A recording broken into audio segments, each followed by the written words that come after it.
get the sound effects going. I mean, I got the top of his head a little bit. Top golf. There he is. McNeil ready to make his debut on the big show here. He What's turned up, on y'all? camera for this. McNeil was telling us before we fired it up today that this game with the Bengals just got a whole lot bigger. Why, McNeil? What's going on in Seahawk land? Basically, DK Metcalf in his press conference said, "Oh, Witherspoon's going to take care of business against Jamar, or I expect him to." And it's kind of simple response from Jamar, but he just reposted the video on his Instagram story. So I'm just expecting Jamar to try to bulletin board on DK Metcalf and Devin, but they're forgetting about Tariq Woolen too. So Lofa, I mean, what do you think about DK stirring up the beef on Spoon's behalf? Is that what's going on here? Yeah, that's not a guy that you want to get started. I mean, I got DK in a fight easily, but I'm talking more about the game. Especially in their only 2 wins, he's gone for over 140 yards each game. Yeah, and last week he was just torching everybody. Not that he will to Spoon, but I just wonder how Spoon feels about DK starting it. Spoon's confident. Yeah. He's a dog. He'll be fine. Bye, McNeil. Thank you for that tidbit. I guess he's out. Turn the camera right back off. He's out of here. Yeah. Okay. In and out. Well, I mean, look, I like juice. I mean, I like anything that hypes it up a little bit more. I'm just not sure how Spoon is going to feel about that. I mean, he's already got a tough enough task. He's a rookie. He's figuring it out. Not, I don't know. Just all right. That's just the confidence that DK has. Here we go. Him. He's got confidence in Spoon. Can you hear me? Uh-oh. We lost his internet for that one. What did you say, Loaf? I say he's got confidence in Spoon. Oh. Absolutely. That's true. And DK's got to go against him in practice, so he knows what's up, right? Yeah. For sure they battle. Better than anybody else, right? Yeah. I don't know if I've ever heard of a guy on the other side of the ball, though, helping to start beef for another guy on the other side of the ball pre-game. It's an interesting tactic here there, Cotton. What is it? Bold strategy, Cotton. On the Ocho. Yeah. That's Pepper Brooks, by the way. Played by Jason Bateman. Played beautifully by Jason Bateman, yeah. Shout out Bateman. Of course. That's got to be one of the best cameos of all time. Write it down. Oh, yeah. That or Euro Trip, Matt Damon. Oh, yeah. Damon and Euro Trip. Scotty doesn't know. Well, I'm most excited for us scoring touchdowns on Sunday because we're finally going to hit the gritty after a touchdown. Hold up, McNeil. Show your face if you're going to talk. Come on, get back on the show. Okay. All right, it's because my DoorDash order is about to come and my dog's about to bark. So. That's all good. Excuses. All right. Come on now. What's going on? What? Yeah. Oh, well, the Bengals are known to do the dance move, the gritty. As everyone knows, the gritty's about 4 years too old, but I've been waiting years for that dance move to happen on the Seahawks, and it's finally going to happen if we score a touchdown. They're keeping it alive. Huh? Can you give us a gritty, McNeil? Can you give us one? I don't know what it is. I'm on IR. Wait. From what? Oh, there's the barking. Go. You got saved by the DoorDash. He's got to go DoorDash this year. It's lunchtime. It better be Wiener Schnitzel, McNeil. It better be Wiener Schnitzel. Dude, he's throwing some kindling and some gas onto this brewing fire here for this weekend. I like it. It's good. Let's go. Dance moves. We got bulletin board material, beef. I don't know, Lofa. As a true Seahawks fan, I'm getting more and more nervous as this game approaches. You know what I mean? Just because of all the things that surround it. I don't know. We might as well get into it, though. Start breaking it down, and as always, we'll probably be joined by a guest jumping into the Zoom during this episode. So lots to do. Should we go? Ready? Start it up, brother.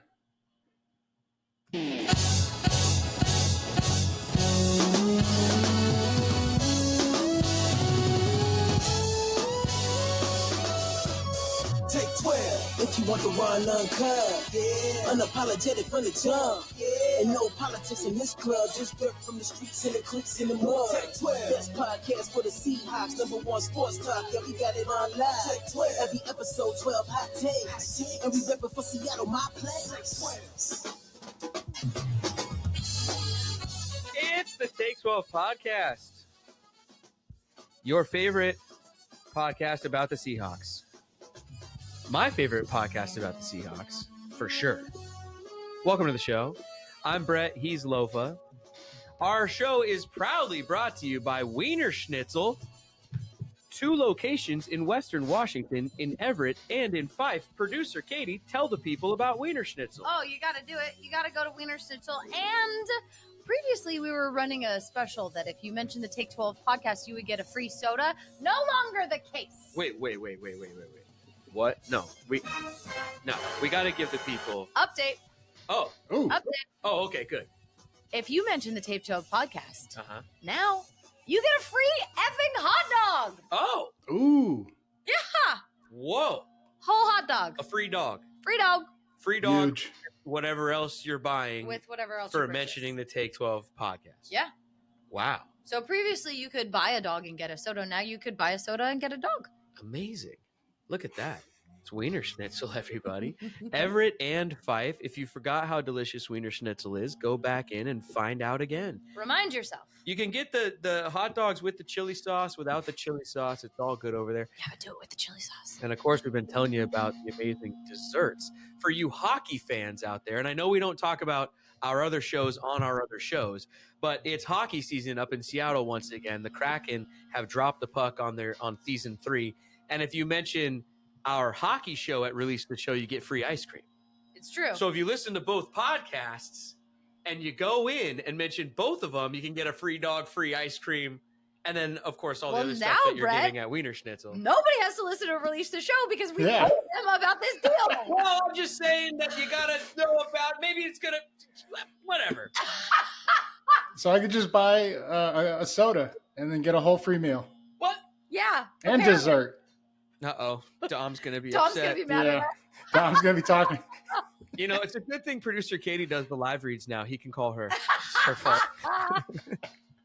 At Take 12 Pod on all social media, everybody. At Take 12 Pod. The 12 is a 1-2. And you'll find us on all social media. We're on Instagram, TikTok, wherever else. Also, YouTube. We're on big TikTok. this year. Mm-hmm. We're big on YouTube this year, Lofa. So if you guys want to watch video versions of this here podcast, you can do that on YouTube. Go to YouTube, search for the Take 12 podcast, or go to youtube.com and type it in yourself, youtube.com/@Take 12 pod. Lofa, we take on the Bengals coming up this weekend. The game is in Cincinnati. It's a 10 a.m. start time. I feel like talking about 10 a.m. start times is so 20 years ago with the Seahawks, so let's just skip right over it. We got business to handle. It's a big game. The Bengals had a slow start to the season, but as of course is always the case, they seem to be hitting their stride right when the Seahawks come to town. We know about Joe Burrow. We know about Jamar Chase. We know about Mixon. I mean, this is a good team that's been good for a few seasons now, but so are the Seahawks, and here we go. Yeah, we're gonna be tested. They're battle tested, deep in the playoffs last few years. And yeah, like you're saying, finding their rhythm right as we approach them. So, but we're coming off a bye and we're getting healthy. So I'm not too worried, Well, which has me worried. I'm excited to see what our mystery guest has to say about this whenever we're joined, if we're joined, when we're joined by a mystery guest, where we're hoping. I don't want to say anything just in case, Okay. Well, I don't want to get jinxy, Kate. I mean, I know I could, but I don't want to. I don't want to be that, Hopefully an active Seahawk will be jumping into this live. They're at practice right now or something. They got to get a lift in, then come talk to us. So we'll see what happens. But, I mean, we got to get into it with him because he's on the defensive side of the ball, and the defense is the name of the game right now for the Seahawks. That we all saw what happened in week 1, but they turned it around quickly. They've gotten it together, and they are going to have a big game if we're going to stay in this one, especially with the firepower that the Bengals have on offense, correct? Yeah, absolutely. But if we're being honest about what they have on offense, I mean, obviously they got Chase, they got Mixon, all the guys you mentioned. Yeah. They got a guy that I've never heard of out there balling. Who? I got to look him up. Sorry. Well, that's extremely bad news for the Seahawks. If it's a guy we've never heard of, Trenton Irwin. Oh no! Little dude about this tall. No, this is terrible news. Yeah, I mean, what has me most concerned is just kind of like the Rams in that first week, just attacking that second level, or right between the linebackers and the safeties. And this is what he did. He caught a couple on the sideline, but he was just, man, he's quick, gets in and out of his breaks well. And they didn't have T. Higgins, and I don't think they have him again. But this was kind of like a safety valve, kind of like a check down with Joe Mixon that was very productive for them last game. So that's kind of just as concerning as Jamar Chase out there. Yeah, well, if you want to help out the secondary, let's get a pass rush going. And we certainly did that going into the bye against the Giants, but we're not playing the Giants this week. No, and I mean, the Giants, they didn't have, many starters on O-line, as we didn't either, we've been banged up there. But Joe Burrow is the X factor, and he gets rid of the ball in a timely fashion. Daniel Jones kind of held on to the ball a little bit, I felt like, and not to take any away from our rush. Initially we got there, and we were able to get him down. But I think Joe Burrow senses it a little more, and he'll just check it down. He'll take whatever he can get, 3-4 yards, and just move on to the next play. So in that regard, we got to get there and get him down. As first, your first move has to win. You can't be a counter and turn around and a late 5-6 second sack. Well, I was seeing on Twitter that Jamal looks like he's back from the concussion protocol and hopefully will be ready to go. He can help, obviously, with rushing the quarterback, and we just got to get after Burrow, I think. That's the name of the game as far as helping out the secondary. You got to get after him, and we did, and so hopefully we can continue that going, especially with the D-line. I mean, the D-line's been playing great, right? Just got to keep it up. Oh, they've been eating, and so just keep going. And I think that's the key, is make him uncomfortable early. Like, don't let him get comfortable back there, because when he did, like last week, what did he go for? I got the stats right here. Oh my God, Chase had 192. Yeah. 3 touchdowns. Burrow had 317. It's a long day. Nightmare fuel. Producer Katie's got her hand in the air. Yes. If he wanted to be comfortable, he could have used the very comfortable chairs at Delta Airlines. For any of his travel needs, that is how you travel comfortably. Okay. And Delta in Comfort Plus. Oh, if you're lucky, yeah, absolutely. They flew me to New York in Comfort Plus. It was amazing. Nice. It's nice. It is nice. Yeah. That's very good. Yeah, go to 12status.com to sign up for Delta 12 status, and don't fly anybody else because they're the best. Yeah, you get 1 mile for every yard the Seahawks throw for this season, no matter who's throwing the ball. It's a team stat, I believe. So you get 1 mile for each yard. And then also you get priority boarding and 12% off at the team store on the 12th. Are you laughing at your leaf blower, or are you laughing at me? Because I'm about to start muting that mic. At you, but then also the leaf blower. Man, he is right in there. He's coming right up to the window today. I don't even see any leaves right there. What are you doing? Hey, from one quarterback to the other, though, I feel like, and I've been thinking about our own show here leading up to recording today, and I feel like we haven't been talking about Geno enough. I want to talk about Geno for a second because, I mean, we talk about all the time, you and I, Lofa, sometimes even off mic, about how the quarterback will get too much praise or too much of the blame. Right now, I feel like Geno's flying under the radar. Is that where we want him? And I don't. Let's just talk about Geno for a second, because I feel like we haven't been. Well, I think regardless, Geno's very poised about, like, he cancels the noise out, unlike my leaf blower. Sorry about that. And so it doesn't matter if he's getting praised or he's getting blamed. I've just seen a steady, constant focus of him about him, and a presence of just like, doesn't matter. I'm just going to keep going. Yeah. And so, the offense hasn't hit its stride yet in terms of the passing game and what we saw last year, but that'll come. And, I think, he's probably flying on the radar. You have 2 of your tackles out, and, the other guys, they've done great. right? But if he doesn't get that ball out in a timely fashion, it's a tough task for those guys. And then you got to give credit to the online coach getting them ready, Dickerson, and then also we've used the tight ends a lot to help chip, protect, and then get downfield. So it's been a total team effort, but it falls on Geno in terms of getting that ball out on time to help these young guys out. Yeah, I'm not going to necessarily predict because that never goes well around here, but I'm looking for Tyler and DK to have a big game here. I feel like maybe DK, we were talking about what he said in the press conference, and getting Witherspoon going or getting Jamar some bulletin board material, but maybe what DK is also doing is getting himself going a little bit and sort of creating a little bit of a who's going to have more of a day between him and Chase, and that can be huge motivation for people. And I would love to see DK just have one of those games that guys like him should be able to have, where they can sort of just take over. Yeah, no, absolutely. And I mean, it's coming. It's coming. Trust me, the time is coming. Yeah. And hopefully it's this week. And also prediction. I mean, you could always predict against us like you do in the score prediction challenge, and then they'll go off. And then they'll go off. I'm going to listen. I'm 3 for 3 sort of right now. You're 3-0 for us. I'll get to that for sure. This has just got to be an all-around game for us here from everybody, like it always does. But I mean, it's a 10 a.m. game. It's one of those games that when you look back on the season, like, I don't know if we'll be looking back at this one, those like weird 10 a.m. normal sort of Sunday games. This is just one, go in, take care of business, get it done, and get back to Seattle, isn't it? No, absolutely. And I think, you just talked about is, someone getting enough praise or overlooked.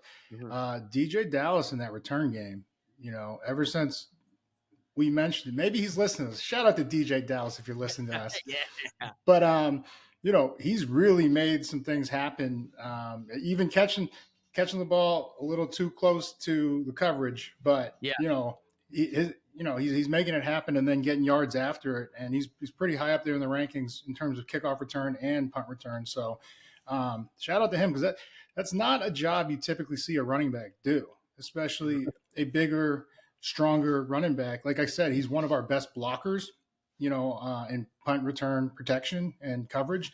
So to put him back in that role, it's a lot of pressure, and he's balled out, man. I think our guest might be joining. Get to it after. I'm about to make some beats with this. Jay Reed, you got bars? Yeah, I got bars. I don't know if it's gonna be censored or not, but I spit. Oh no, we're good. You can say whatever you want on here. Absolutely. Hey, man, we really do appreciate your time. Getting active Seahawks on the show has obviously been a dream for so long, and this is just so cool to get a chance to talk with you guys, especially you, man. I mean, just your second go-around here with the team, and I think that's where I'd like to start. That's where a lot of our listeners, we kind of asked for some questions for you on Twitter and stuff, and that was kind of the number one thing, is just how does it feel for him to be back in the building, and kind of a similar thing to with what we're seeing with Bobby this year coming back. And so how's it feel to be back? It's very refreshing, to come back. I've been gone for 2 years, and I always felt like, Seattle was my home. This is where I learned to grow as a player, and definitely as a man. Been around some great guys, great coaches, everybody. Definitely. What? Go ahead. I just want, So of the other, 2 years, what kind of comparisons or contrasts can you make from? Because we've always said, I've been in that building as a player and as a coach. There's no other place like this. So what did you see out there compared to here? For me, it's like the atmosphere. And, here you can really let your personality show. And that just feel good. I think, as a player, you should be able to let your personality show. Like the other places I've been, I was kind of new. So I was kind of reserved in who I am. So, I was still a great guy. There's nothing wrong. But, people here may see a different side of me versus than when I was in Kansas City and Green Bay. Green Bay was pretty cool. It was almost similar to here. But, Kansas City, Andy Reid, he didn't really play that. So, yeah. Well, I played for Holmgren, and Reid coached under Holmgren. So I know the atmosphere. I know the tone, my man.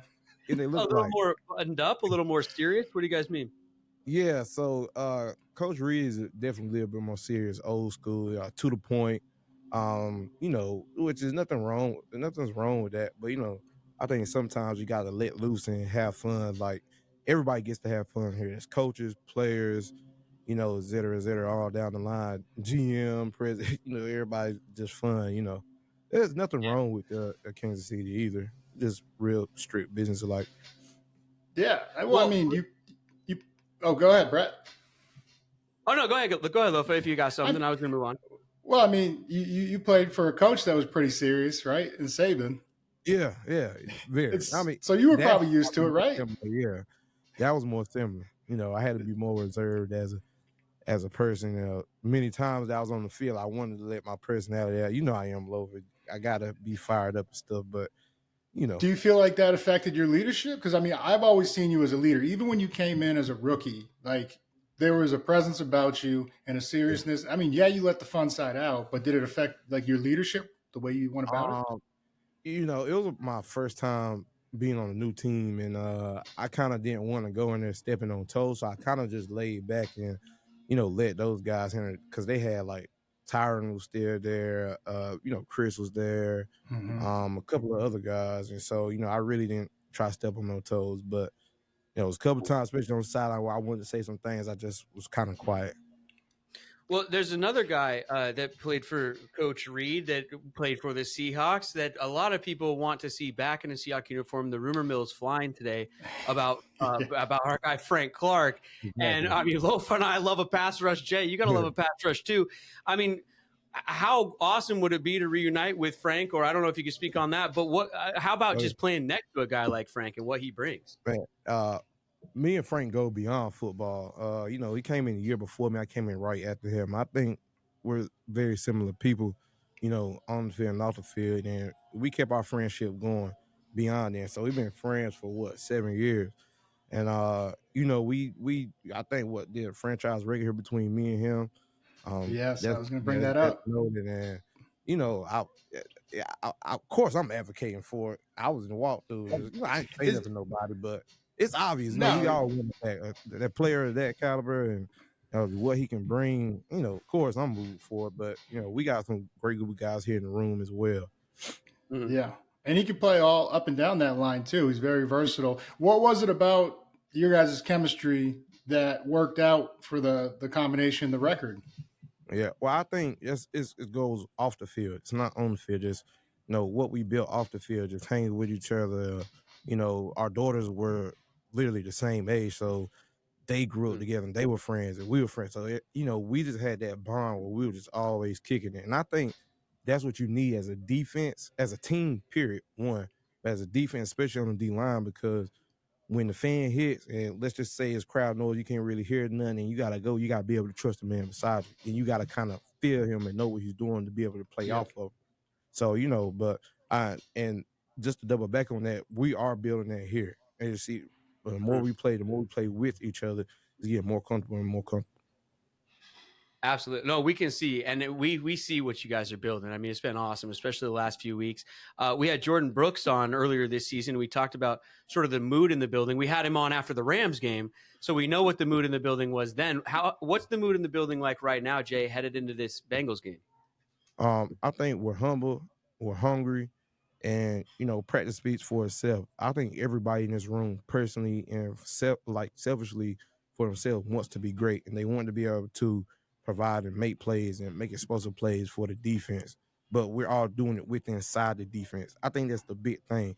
Yeah. Nobody's ahead of themselves. Everybody's humble. Everybody, if somebody is getting coached by somebody else, we're all listening. Nobody has any hidiness of themselves or nothing like that.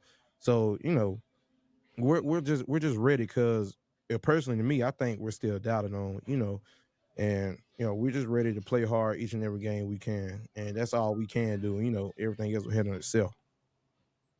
Definitely flying under the radar, I believe. But the bye week, did it come at a good time or a bad time? Like, because you guys are really on fire right now. Yeah, to be honest, I thought it was a little early, but the circumstances of what happens when you play football, I think it could have happened at a better time for anybody. We got time to get guys back. coming off a training camp, it's just some of the old blows from training camp probably was lingering on, and now you get the rest early to get guys back healthy. Now it's just the point of staying healthy during the stretch. Mm-hmm. Definitely. Jay, were you there when Lofa was there coaching? I want to know what Lofa was like as a coach in the building. I was here with you, Lo, right? Right? Yeah. I was there for your rookie year. Yeah. So I was a rookie, so I was still probably like a deer in headlights.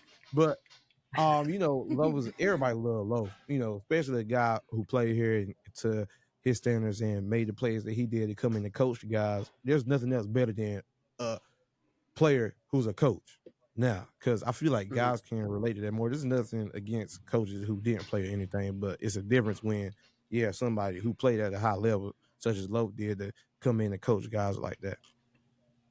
You've had iconic coaches almost all the way through. You got Lofa, Pete Carroll, Saban we touched on, but you also went to Eastern Mississippi Community College, which is the Last Chance U school, isn't it? And so, but you were there before the show. Is that right? No, technically I was, but if you look on YouTube, we had this show called Inside the Pride. And you can see on Inside the Pride, you type in 2013, that's where it really started from. And I think it started in 2011. And then it went on, and so they kept the cameras rolling. Then it actually turned into a Netflix show, and right. I think they showed the right players, because I don't think y'all would want to see it. It was wild. Amazing. Wait, I want to ask you one more thing. The Olympics. The Olympics is thinking about adding flag football. I don't know if you guys saw this, but this is a true story. When it comes to LA, when the Olympics come to LA in 2028. They might have flag football. One question is, Lofa, I mean, can we sign you up? Let's get you on the squad right away. I'm back. Also, just, I don't know, do you have any initial thoughts or just any thoughts in general about the Olympics having flag football as part of it in the future? Oh, shoot. You asked me, flag might turn into rugby. Right? Yeah. I think that's cool. The more you can do, because I think it's already like a league that's like that now. I don't know how many people are playing flag football around the world. I really don't know, but of course, I think we'll take that. It's definitely a growing. It's a growing sport. Before absolutely. we let you out of here, Jay Reed, do you remember this? What is this? Hey, yeah. Hey, everybody can get one. Yeah, everybody gets one. Bama jersey. Bama, so best college in the country. So we were playing Bama to open the season, and it was when we were, in the tunnel rocking, and they were holding them back like dogs, and then we lost by like 50. Oh, you talking about USC? Oh my God! I was talking to Kid about that literally about a couple of weeks ago. Jay Reed had a jersey laying on all of our seats. All the SC guys and some of the coaches. He goes, "You get one, and you get one." Wow! I was trying to get it signed, man. I still need you to sign my jersey. Well, I was here. I think there you go. Carol's son got one left. He told me to get it. Nah, he keep that. Sit on that. Yeah, I'm gonna rep Bama everywhere I go. Amazing. Hey, Jarran, thanks so much for your time, man. We really do appreciate you stopping by the Take 12 podcast. Go get them this weekend. All right. See you. All right, Jay Reed. Man, what a legend. There he goes. I mean, Lofa. Wow, this podcast just keeps getting better and better. Except for that sound cue. Yeah, except that was too loud. But man, just that was one of those guys. I think we talked about it on the show. When he left, that I was just, it's like that can't be happening. So to get him back, man, it just feels awesome, doesn't it? It just feels right, doesn't it? It does. You never want to let a guy that you had high regard for and respect out of the building. Like, you want to sign all the guys back that you can. And to lose him, we lost, like I said, a leader. He came in as a rookie, and he was a little too humble right there, saying he was like, I was just wide-eyed, and he came in and he's got that dog in him, and that's really brought that nastiness back to what we're building over here. Yeah, and kind of just he fits in that tradition of like the D tackles that the Seahawks have had, I think, with like Rocky and Meebane. And I mean, he just kind of he's almost like in stature similar to some of those guys, I think, for some reason for me. It's just he's perfect fit at that spot for the Seahawks. A lot taller than Meebane. Is he? I'm just kidding. I'm just giving Mebane shit for not joining the show. All right, cool. Here, let's take a little break here. We got to play a commercial break, and then we'll be right back on the show. And we're back on the big show, but without Lofa. Man, that was such a quick commercial break, but he had to leave. Whatever. The big man's got big things to do, so he's out. We need to do our score prediction and then wrap this puppy up. That's okay. right. McNeil, you can sub in for Lofa on this one for the score prediction. My score prediction is easy. I'm going to get it out of the way. I've been doing it for weeks and weeks in a row, and it's been working, so let's stick with it. The Bengals will beat... Wink, wink. Wink, wink. The Seahawks 19. The Seahawks will have 18.5. So Bengals 19, Seahawks 18.5. That's my official prediction. Write it down. It's been working so far. Producer Katie, you can either give a prediction or speak on Lofa's behalf unless McNeil wants to jump in and do it. Who wants to do it? Who's got Lofa's prediction? I'll do it. Okay, McNeil. So in Lofa's honor, he's a bit more humble than my predictions. So I think it'll be 20-19 Seattle. Okay. We're very similar on this one. All right. Nice. There you go. If you guys want to predict the score, please jump onto our social media and do that. We're at Take 12 Pod anywhere. Find the post that asks you to predict the score from this weekend. We do this on Instagram and on Twitter, and it doesn't really matter where you do it. We will find you. And you predict the score. If someone nails the score, we will give you a gift card from our friends at Simply Seattle for whatever the pot is up to. And right now, what is it up to, Producer Katie? Did someone win? I don't remember if it's 50 or 75. I don't remember. We're at least 50, 75, or $100. One of those. Check our socials. I'm not sure. Pod. But we add $25 every time somebody doesn't get it. And so it's going to get as big as it gets all season long. And if you want to win, make sure you enter the score prediction challenge. You've got to be following us on social media. There's a couple of rules. The post explains everything. And if you win, we'll get you that gift card. There's another contest, though, too. No, there's not, because this is an away game.